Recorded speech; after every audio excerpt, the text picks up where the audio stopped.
The birthday surprise that ended my marriage didn't look like a tragedy at first. It looked like a cake, balloons, and a husband standing in the middle of our living room with a grin on his face. It looked like love, but the truth was hidden in the details: the wrong shade of lipstick on his shirt collar, the nervous way he laughed when I asked where he'd been, and the way everyone else seemed to know something I didn't. By the time the night ended, I realized the surprise wasn't for me. It was for him. And it was the moment I stopped being his wife. If I close my eyes, I can still see it all play out in slow motion. The faint smell of vanilla frosting hanging in the air, the sound of whispered laughter behind my back, the way my husband, Mark, clapped his hands together when I walked in as if he had pulled off the most selfless act of love. "Happy birthday," he shouted, his voice loud and rehearsed, the kind of cheerfulness that feels just a little too practiced. Our friends, or at least the people I thought were my friends, jumped up from behind the couch. Balloons brushing against the ceiling, streamers dangling awkwardly across the room. I forced a laugh, pressing my hand to my chest as though I was shocked, though truthfully, I wasn't.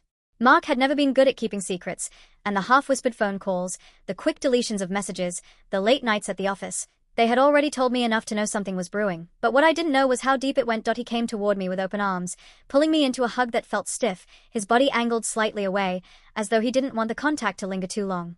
When he kissed my cheek, I smelled perfume. Not mine, not any I'd ever worn. Something floral, something too sweet. "Do you like it?" he asked eagerly, searching my face for approval. I smiled, because what else could I do? A roomful of people was staring, waiting for my reaction, wanting to see gratitude and joy. I gave them what they came for. I laughed and nodded and told him it was perfect, even though the pit in my stomach was already spreading. The thing about betrayal is that you rarely catch it in one obvious moment. It seeps in through the cracks, disguised as kindness, as accidents, as things you're supposed to overlook if you love someone enough. But that night, those cracks split wide open. As everyone began mingling, I noticed the way his eyes darted around, not toward me, but toward the door, toward his phone, toward her. I didn't know her yet. Not really. But I felt her there, like a shadow in the room. It was in the lipstick stain, a shade of red I had never owned. It was in the nervous twitch in his jaw when I asked if he had picked up the cake himself. It was in the way our friend Lisa whispered something into her husband's ear and they both glanced at me, then quickly looked away. That was when the unease turned into suspicion. Still, I played along. I laughed at the jokes, I cut the cake, I thanked him for going to so much trouble. I smiled so hard my cheeks ached. That's the thing about moments like these. You become an actress in your own life, performing the part of the happy wife while your mind races, piecing together the truth you don't want to face. At one point, while everyone was distracted by a game Mark had organized, I slipped into the kitchen. That's when I saw it. His phone was buzzing on the counter, the screen lighting up with a name I didn't recognize. A simple message preview glowed up at me: "I miss you. Wish I could be there." My hands went cold. My throat tightened. The noise from the living room blurred into static as I stared at the words, as though by sheer will I could change what they meant. But they were clear. Too clear. And suddenly, the whole night snapped into focus. The party wasn't about me. It was a cover, a distraction, a way for him to prove, maybe even to himself, that he was still the good husband, still doing the right things. But underneath it, he was already gone. I slipped the phone back exactly where I found it, my heart pounding so loud I was sure someone could hear it. When I returned to the party, I wore my smile again, only this time it felt sharper, like glass against my skin. Mark came up behind me, wrapping his arm around my waist. I stiffened, but he didn't notice. He leaned down and whispered in my ear, "You're surprised, right? You didn't suspect a thing." I forced out a laugh, one that sounded foreign even to me. "No," I whispered back. "I didn't suspect a thing." And in that moment, it hit me. I wasn't just celebrating a birthday. I was watching the end of my marriage begin, one carefully decorated balloon at a time. I'm Emily. I'm 36 years old, born and raised in a small town outside of Chicago. I married David when I was 24. He was tall, charming, and had this easy way of making everyone laugh. Back then, that was all I wanted.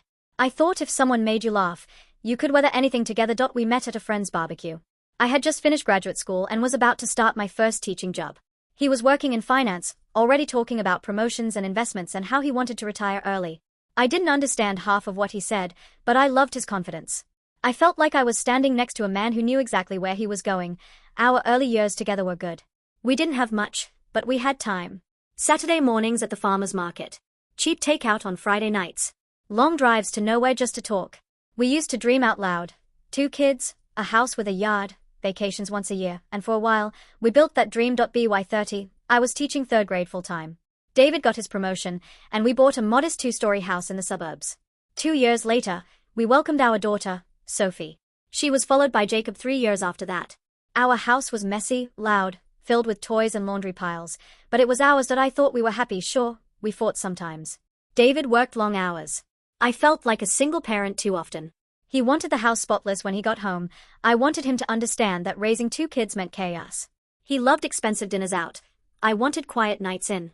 But those felt like normal married people fights, the kind you complain about to your friends over coffee but laugh off later. By the time Sophie turned 8 and Jacob turned 5, I started noticing cracks I didn't want to acknowledge. David became more distant. His phone was glued to his hand. He started dressing sharper for work, buying cologne he never used before. When I asked, he'd brush me off, just trying to look the part. Clients expect a certain image. I wanted to believe him. And I did, until his birthday rolled around. David's birthdays were never huge productions. He wasn't the kind of man who wanted banners or surprise parties. Usually, I'd bake his favorite cake, German chocolate, and would order takeout from the steakhouse he loved but rarely splurged on. The kids would make him messy handmade cards, and he'd pretend to act surprised. It was simple, but it was us. That year, though, things felt different. He came home one night in late February, about a month before his birthday, and casually mentioned that some coworkers might want to do something for him. Nothing big, he said, loosening his tie like he always did the moment he walked in. Maybe just drinks after work, you know? They've been planning more social stuff lately. I nodded, though the idea made me uneasy. 4 years, David had kept work and home almost entirely separate. He rarely talked about his coworkers, except in vague terms, and I had never met any of them outside of an office Christmas party years ago. But I told myself it was a good sign. Maybe he was loosening up, maybe he was trying harder to build connections that I didn't press further, but the weeks leading up to his birthday were filled with little changes I couldn't quite explain. He stayed later at the office. He was more careful with his phone, angling the screen away from me even when he was just scrolling. He shaved on days he usually wouldn't, and he started humming in the mornings while buttoning his shirt, an absent-minded, distracted kind of humming that I told myself it was stress. Promotions. Work dinners. Corporate culture. Anything but what my gut was already whispering. Did I busied myself with the kids, with lesson plans, with grocery lists and laundry piles. The thing about being a mother and a teacher is that your life fills up with so many responsibilities, it's easy to hide from the things you don't want to face. But at night, when the kids were asleep and the house was quiet, I'd notice how far apart we were in bed. How his phone would buzz on the nightstand, and he'd pick it up quickly, turning away from me. How conversations that used to flow for hours were now reduced to small talk about bills and school schedules. That I'd catch myself staring at him, searching for the man I married, the one who once looked at me like I was the only thing he wanted. Sometimes I'd catch a glimpse of him, like when he played on the floor with Jacob or when he laughed at one of Sophie's dramatic retellings of her day at school. But when his eyes shifted to me, the spark wasn't there. One evening, about a week before his birthday, we had one of those quiet arguments that don't start loud but cut deeper because of how restrained they are. He had come home late again, his tie loosened, his cologne strong. I was sitting at the kitchen table grading math tests, the kids already in bed. "You missed dinner," I said softly, not looking up from the papers.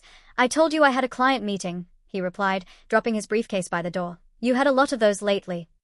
He sighed, rubbing his forehead. "That's the job, Em. You think I want to stay at the office all night? You think I enjoy schmoozing with people I barely know?" "Sometimes," I muttered before I could stop myself. His head snapped up, his eyes narrowing. "What's that supposed to mean?" I looked at him then, really looked at him. The pressed shirt, the shiny shoes, the smell of cologne that didn't belong in our messy kitchen. And I wanted to ask, who are you dressing up for? Who are you staying late for? But the words stuck in my throat instead. I shook my head and went back to the papers. "Nothing. Just forget it." He stared at me for a long moment before heading upstairs without another word, and that was the beginning of the end, though I didn't know it yet. On the morning of his birthday, I woke up determined to make things feel normal. I made pancakes with Sophie and Jacob, letting them cover his plate in whipped cream and strawberries. They climbed into bed with him, giggling as they sang off-key. David smiled, pulling them close, and for a brief moment, it felt like the family I used to know. But then his phone buzzed on the nightstand. His smile faltered. He pulled away from the kids just long enough to glance at the screen, and I swear, his whole face softened in a way I hadn't seen in months. Not for me. Not for them. For someone else. I knew then, deep down, though I wouldn't admit it aloud. The truth had already arrived. I just hadn't unwrapped it yet. David's 38th birthday fell on a Friday. I planned a surprise party with a few close friends and family. I baked his favorite German chocolate cake, ordered barbecue from his favorite restaurant, and even got his sister to fly in from New York. I wanted to believe that if I went all out, if I showed him how much I cared, maybe we could close the distance that had been growing between us. Maybe he'd remember what we had built together. The kids, the home, the life. Maybe he'd look at me again the way he used to. He was supposed to be home by 6. At 7:15, he still wasn't there. The food was cooling on the counter, the kids were restless, and everyone kept glancing at me like I was the one who needed to explain. I laughed it off, pretending it was typical of him to be late, but my stomach was in knots. I texted him twice, then called. Both times, no response. Sophie tugged on my hand, asking, "Is Daddy coming?" Her big brown eyes were wide with concern, and I forced a smile that didn't reach my eyes. "Of course, sweetie. He's just stuck in traffic." But inside, my mind was spinning. Traffic, meetings, clients, always some excuse. And the later it got, the heavier the silence in the room became. When he finally walked in, the whole room shouted, "Surprise." He smiled, hugged a few people, but his eyes darted around like he was searching for someone. That was my first clue. You get paid The for second that? clue came when It's I free, hugged I him. get donations His shirt sometimes. smelled faintly of perfume. Some not woman mine. donated 15 And his bucks collar for had a us. faint He's smudge a of big lipstick. boy. Not That's the only bright, time I ever but got donated noticeable. though. And A I really muted needed rose money color. that week for some reason. Traffic. That's Whispered in my that's ear, kissing my cheek. But his lips felt cold that I stepped back and forced a laugh, brushing at the mark on his collar Yeah, like it's it was right on my nothing. left. But I my can't chest move though. burned. No one else seemed to notice. Go, Or run. maybe they did and chose not to comment. Either way, I was alone in my discovery. The evening carried on, but I saw everything differently. Every smile he gave looked painted on. Every joke he cracked felt too loud. And every time his phone buzzed, he checked it with a grin he never offered me anymore. When his sister teased him about finally getting old, he laughed, but his eyes flicked to the door, as if waiting for someone who never came. I told myself I was imagining it. I told myself it was nerves, or stress, or the wine I sipped too quickly on an empty stomach. But when we were cutting the cake, his phone buzzed on the counter. I didn't mean to look. God knows I didn't want to see anything. But when your gut already feels twisted, when your chest already knows the truth your brain refuses to name, you can't help it. The screen lit up with a message. "Wish I could have been there tonight. I miss you. Happy birthday, love." The name was saved under C. My hands shook so badly I almost dropped the knife. The world seemed to blur around me. Kids laughing, people clapping as David blew out the candles, his sister nudging me with a smile. I stood there, frozen, holding a knife in one hand and the phone in the other, staring at proof I could no longer deny. Every late night. Every unexplained absence. The cologne. The careful grooming. The lipstick. It wasn't paranoia. It wasn't me being insecure or needy. It was real. He was cheating on me. I tried to keep the smile on my face, to keep the kids from noticing, but inside I was collapsing. The knife pressed too hard against the cake, frosting smearing unevenly, and I quickly set it down before someone noticed my shaking hands. Sophie clapped, cheering for her dad. Jacob smeared frosting on his fingers. And David? David laughed with his sister, oblivious to the fact that my world had just shattered into pieces. The rest of the night felt like a performance I hadn't auditioned for. I poured drinks. I passed plates. I made small talk with neighbors. All while my chest felt like it was caving in. All while I watched my husband sneak glances at his phone, smiling down at words that weren't meant for me. Every so often, he'd come up behind me, place a hand on my back, kiss my temple. Gestures that once would have melted me but now felt hollow. Stage props. Actions meant to keep the illusion alive. At one point, his sister cornered me in the kitchen while I refilled the ice bucket. "You okay?" she asked softly, studying me with those sharp, knowing eyes that I plastered on a smile. "Of course. Just tired. You know how it is." But the way she looked at me made me wonder if she suspected something too. Did she know about the messages? Had she noticed the way he kept checking the door, waiting for C to walk through? I wanted to scream at her. Ask her if she knew. Ask her if everyone knew but me. But instead, I nodded and went back out to the party, because what else could I do? The hardest part was Sophie. At one point, she tugged me into the corner, frosting smeared across her face. "Daddy's happy tonight," she whispered, beaming. "We did good, right, Mom?" I swallowed the lump in my throat, brushing her hair back from her forehead. "We did great, sweetheart." But in my mind, all I could think was, he's happy, but not because of us. The more I tried to ignore it, the more obvious it became. He wasn't present. Not really. His laughter was too quick, his glances too distracted. He wanted to be somewhere else, with someone else. And the cruelest part, I still loved him. Even as the evidence piled up, even as the truth pressed down on me, a part of me clung to the man I had met all those years ago at that barbecue. The man who made me laugh. The man who held my hand during Sophie's birth, who cried when Jacob took his first steps. That man still lived in my memory, and I couldn't reconcile him with the stranger standing in my kitchen, smiling at messages from C. When the last guest left and the kids were tucked into bed, the house fell into a heavy silence. David leaned against the counter, loosening his tie, scrolling through his phone again. I stood at the sink, scrubbing plates that didn't need scrubbing, my hands moving automatically as my mind screamed that I wanted to ask. I wanted to throw the phone at him and demand the truth.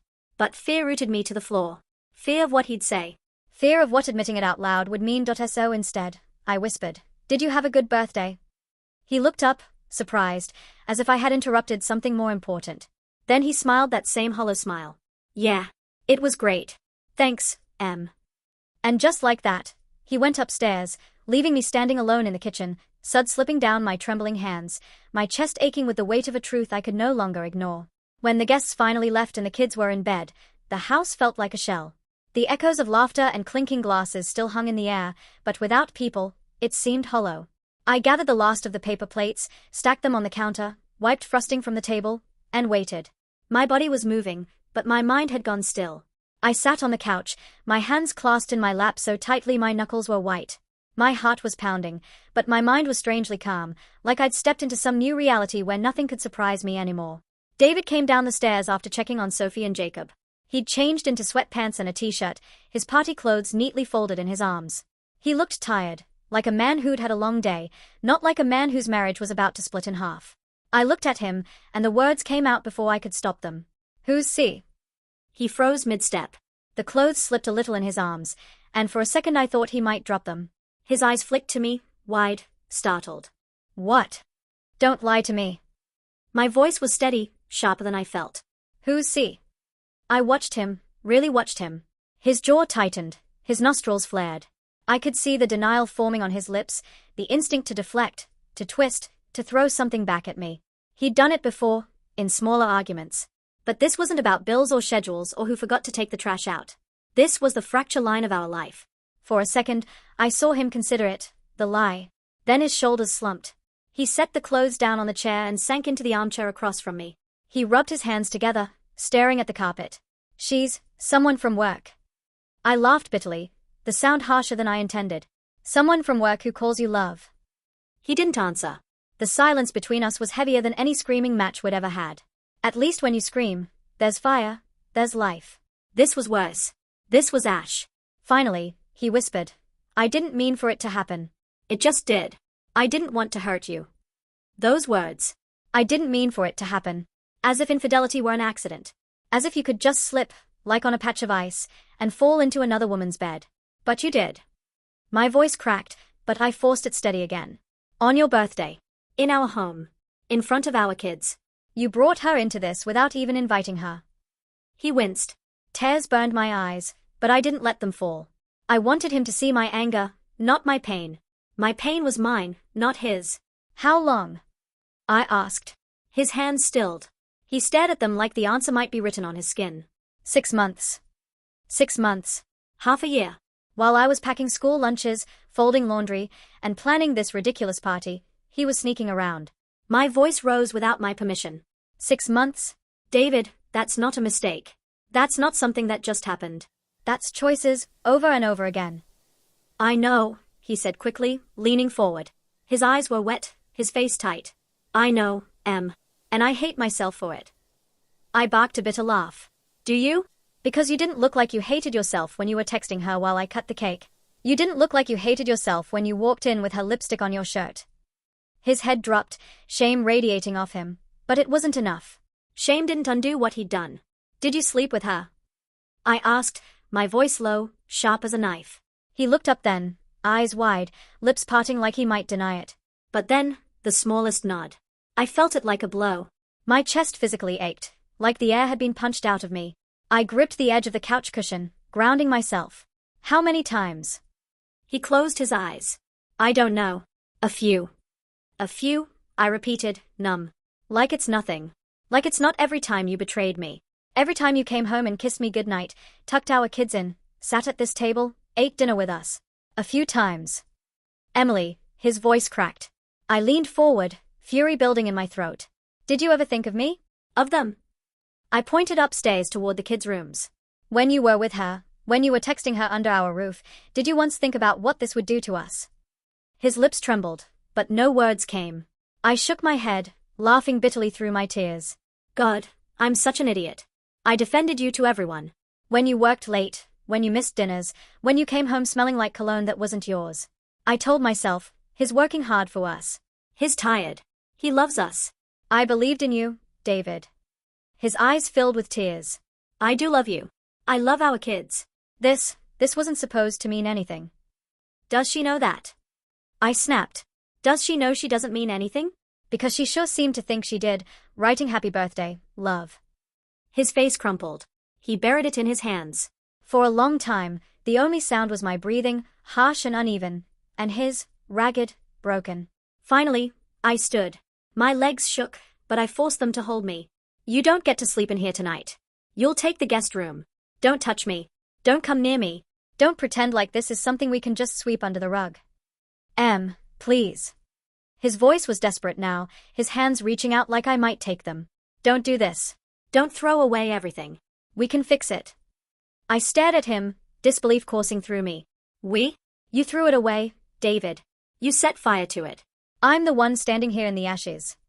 He opened his mouth, closed it, opened it again. Nothing came.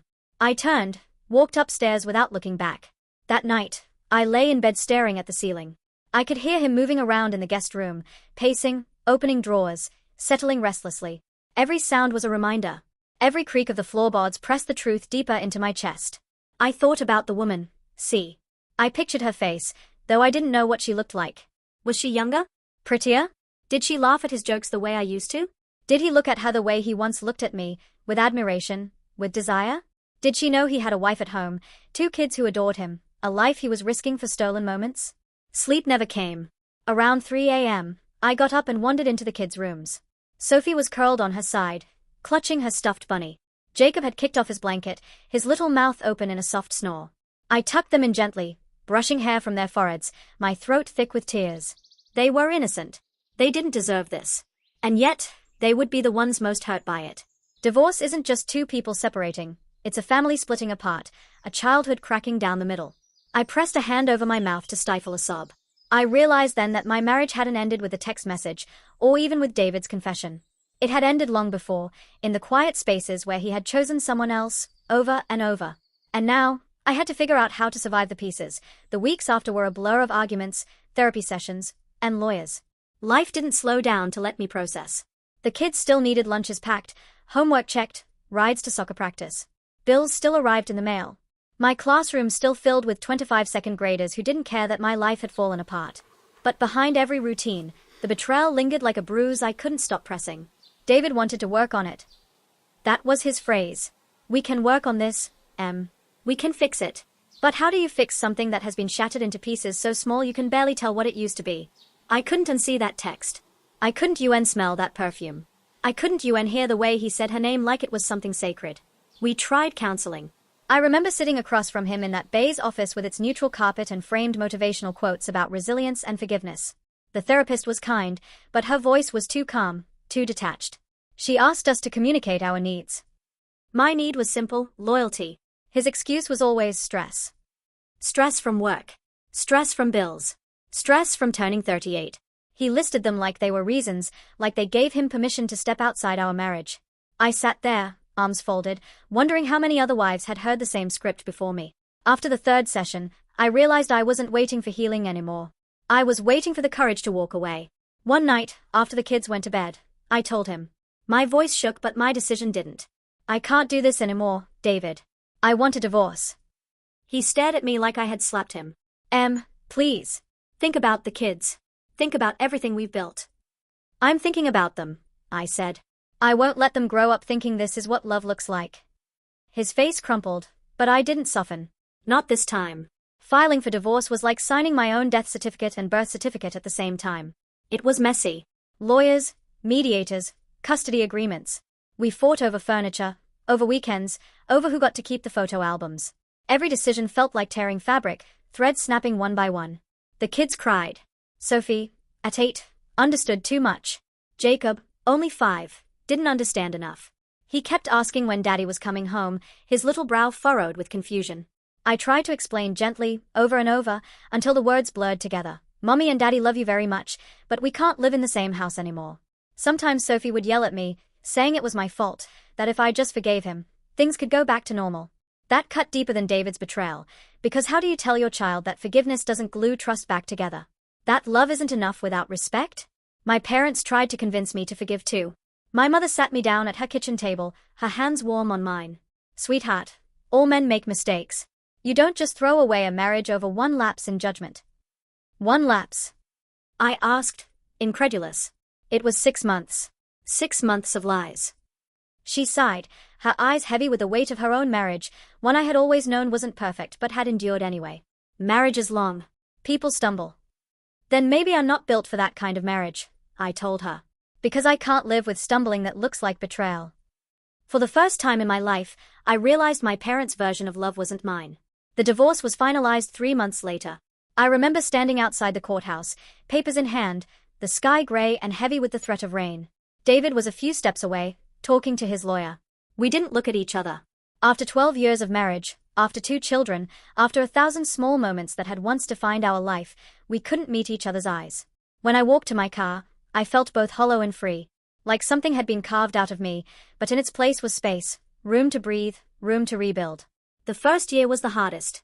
We sold the house, the one with the kids' growth chart penciled on the doorframe and the rose bush I had planted on our 5th anniversary. I moved Sophie and Jacob into a smaller house across town. It didn't have the same space, the same backyard, the same memories etched into its walls. But it was ours, and it was honest. The nights were the worst. Lying in a bed that felt too big, listening to the quiet hum of the refrigerator, the occasional car passing on the street. My fingers would reach instinctively for the other side of the bed, only to find it cold, empty. There were moments I almost called him. Moments I almost let nostalgia trick me into thinking we could start over. But then I'd remember that message, those words, "Happy birthday, love," and I would remind myself that nostalgia isn't the same as healing. The kids adjusted slowly. Sophie stopped blaming me when she realized her dad's visits were inconsistent, that he sometimes chose work or other plans over their weekends together. Jacob stopped asking when Daddy was coming home, and instead began asking when he would see him next. It wasn't easier, but it was clearer. And me? I built new routines. I packed lunches alone. I fixed leaky faucets by watching YouTube tutorials. I learned how to assemble furniture without anyone holding the other end. Every small victory felt like reclaiming a piece of myself I didn't know I'd lost. Now, a year later, I'm still standing. I'm still teaching. I still raise Sophie and Jacob with all the love I can pour into them. Our house is smaller, but it's filled with laughter that isn't fake, joy that doesn't feel staged for anyone else's approval. We make pancakes on Saturday mornings, the 3 of us crowded around the stove. We watch movies piled on the couch, Jacob falling asleep halfway through, Sophie rolling her eyes at the predictable endings. We've built something new, something fragile but real. My kids know now that love doesn't mean staying where you're disrespected. They know that sometimes strength looks like leaving, even when it hurts. And me? I've learned the hardest lesson of all, that sometimes the biggest gift life gives you is the truth, no matter how painful. The birthday surprise ended my marriage, but it also gave me back my freedom. And in that freedom, I've found myself again. Looking back, I realized that the moment I saw that message wasn't the end. It was the beginning of me choosing myself. If you're listening to this and you've ever felt like you were trapped, please hear me, you're stronger than you think. Love shouldn't make you feel small. Thank you for listening to my story. If it touched you, please like and subscribe for more real-life stories. I have many more stories to share, so make sure you subscribe so you don't miss the next one. And I'd love to hear from you. Have you ever felt stuck in a relationship where leaving felt impossible? Share your thoughts or experiences below. I'd love to hear them.